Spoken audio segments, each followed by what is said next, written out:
Okay, we're rolling. I'm reviewer Rob. I'm here with Cris Smothers, an actress in Hollywood who has been in several Hollywood movies and has appeared in, or is appearing right now in a filming of Bad Baton Bruises. It's a tongue twister. I don't know why they named it that, but it's cute. It's Bad Mitten Bruises. Okay. And we'll do another take if you want. Okay. Tongue twister. I'm reviewer Rob. I'm here with Cris Smothers, and she's a Hollywood actress, currently filming Badminton Bruises, kind of a tongue twister. And you were telling me that you're playing the part of a kind of a mean-spirited OC type girl, and your character is the friend of the heroine, the protagonist, the female lead. Very innocent, sweet girl. The protagonist is the person who plays your friend. Mm-hmm. And your job is to kind of toughen her up, or kind of like be her foil maybe. See, I am her friend, but I'm the kind of person that's just really straightforward. I wouldn't tell her, she looked good if she didn't. And she seems to think she can get the Brad Pitt kind of star as a boyfriend.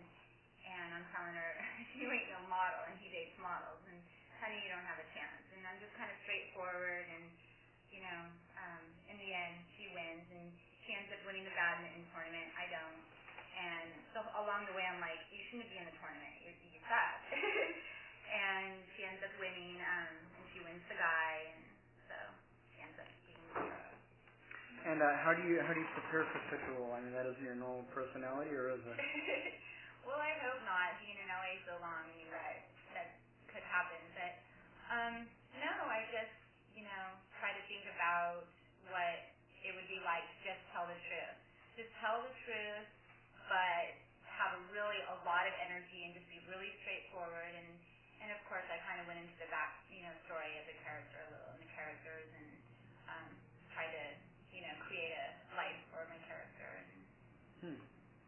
And the movie that you did before this one was called what? Let's see. Right before that, I shot Fury, which was a movie for Sci-Fi. That was a little bit different for me. I never got to act with a character. It was completely on green screen. Mm-hmm. It was anime style, and this isn't usually done where they use live people, where they have to talk like anime characters and be like anime characters. I played a paraplegic, so I couldn't move, from the waist down. And I had gotten hurt in an accident. I had gotten shot. I was one of the lead Furies, the head Furies. And so now I just sit at a desk and tell the other Furies what to do, and they kind of save the world. In the end, I get tortured. I get tasered. I get tasered. It was kind of scary because it was a real taser, and the guy that was using it was kind of a jerk, and he kept teasing me with it. And I was like, oh God, please do not let me get tasered. Don't tase me, dude. Don't tase me, bro. Was that before? Was that before the big "Don't tase me, bro" thing I know was on the news? Are you familiar with what I was talking about? Okay. Some guy was I think was at a John Kerry speech, and he was criticizing him or something in a real antagonistic manner, and security came and jumped the guy who was some student at a university. Yeah. And he was like, "Don't tase me, bro." Yeah, he was running around the city or something. Yeah. I don't know, maybe. But, I think that was, or am I thinking, I don't know. And then there's waterboarding too. They're talking about waterboarding, the torture method called waterboarding on the news. That's a big time thing right now with the people over in Afghanistan and Iraq. But anyways, how do we get on torture? Well, I get tortured in the end. I get tasered and strangled and end up getting shot and killed. And before that, I was shooting Admiration, which was a feature that took a long time to shoot.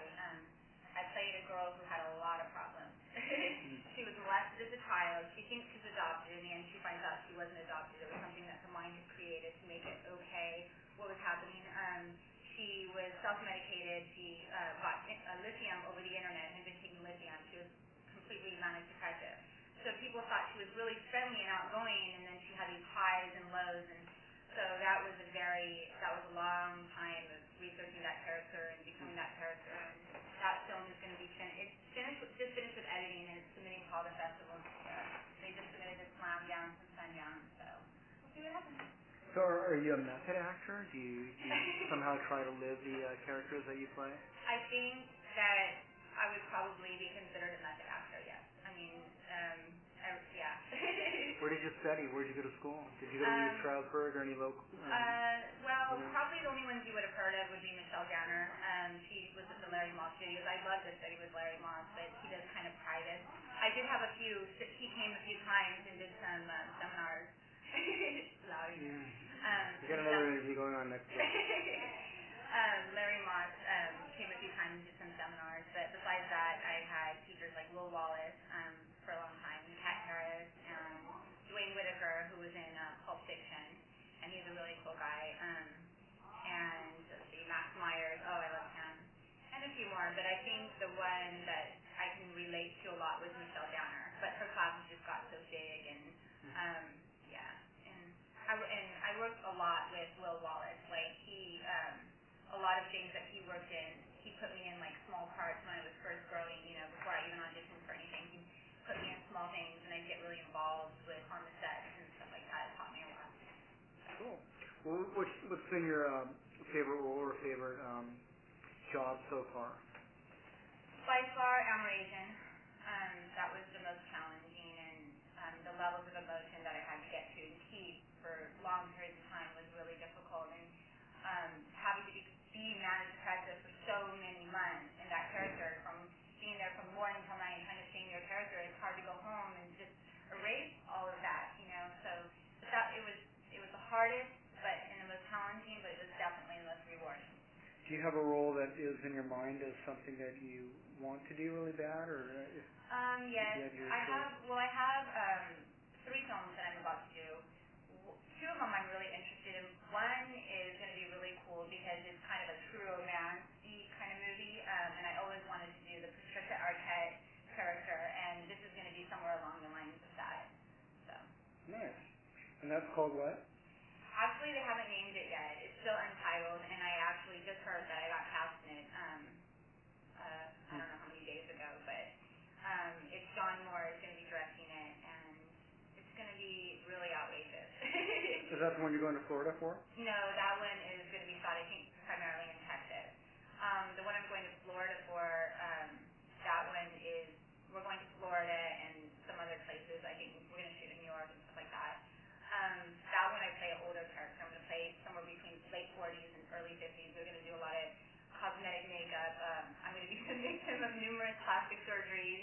The whole this look. I play an old. Yes, I'm an old Hollywood has-been back in the day. It's going to be shot, from a long time ago, and I'm going to have like the old-fashioned dresses.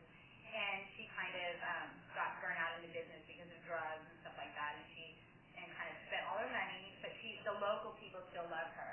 So one man who has no arms, but he's got a lot of money, but he has no arms, and he kind of has a hard life, but he has some money. He helps her out, and he buys her a bar, and so in this bar, she's kind of famous. So she sits up in her throne, and she chain smokes, and she's really slow, and she kind of has that attitude. She's not real bubbly. Her voice is different. She's been sober a long time, and so everybody, she welcomes him in, but she's not the most friendly woman, and I do play a lot of characters that are very bubbly, and so it's going to be good to play something a little bit, awesome. Yeah, older. Well, that's going to be quite a change for you, because you definitely look like an old has-been. You look really good. Can you stand up? Can we take a look at you? Oh, gosh. Well, I've been shooting all day, and I've been through so many wardrobe changes, so I just wanted to be warm for this interview, but looking so cute right now. Very good. Turn around. Oh, okay. Very good. Thank you very much, Cris Smothers, folks.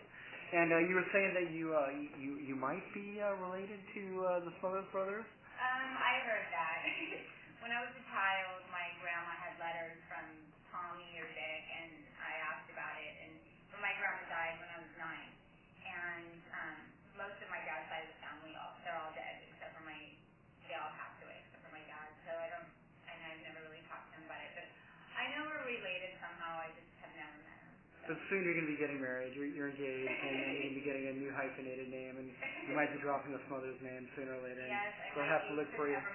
Evermore. Okay, very good. That's a good name to put on a marquee. All right. Well, thank you for the interview. Thank you, Rob.